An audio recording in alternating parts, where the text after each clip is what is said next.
Parents have been waiting for the governor's announcement on when daycares in Ohio will be allowed to reopen, and after weeks of uncertainty, we finally have an answer, May 31st. Months. Childcare has been an issue since the start of the pandemic, but now that more parents are heading back to work, it is really creating even more stress. Yeah, Danielle Grossman is live with us this morning. And Danielle, how are parents handling this?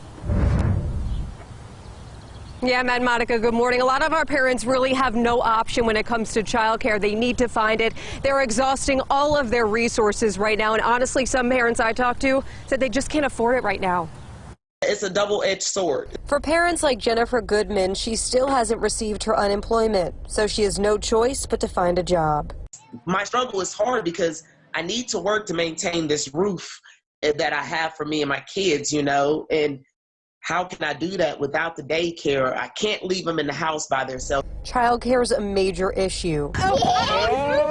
Parents have been forced to spend money they don't have and are going to any lengths to get help, including Megan Gregory. So I reached out to every person I knew. She found another family who needed help, so they decided to hire a nanny together. It's a very either choosing a daycare, finding a nanny. It's a very stressful situation. Some parents are even hiring their kids' daycare teachers to come into their homes.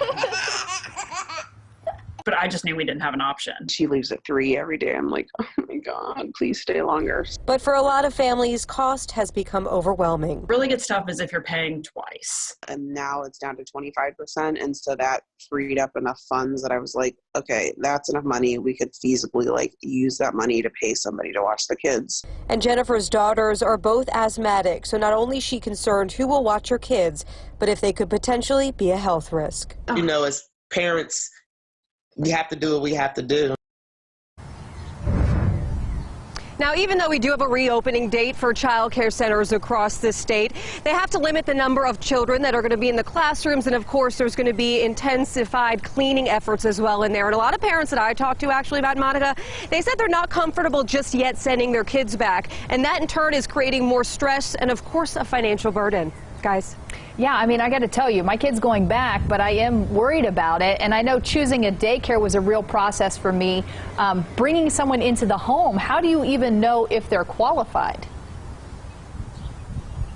Yeah, that's a good question, Monica. So there are apps like care.com and Bambino, those kind of things. They do background checks for you, which is wonderful. But as a parent, I recommend to anyone out there, please do your own background checks if you can. You can go on the Ohio's website, the state's website, and find child predators and, of course, sex offenders. And, of course, do research online. Go to social media and just research these people. And another recommendation from a child care professor at OSU, she says if you don't have funds right now, some things you can do is maybe bargain with them.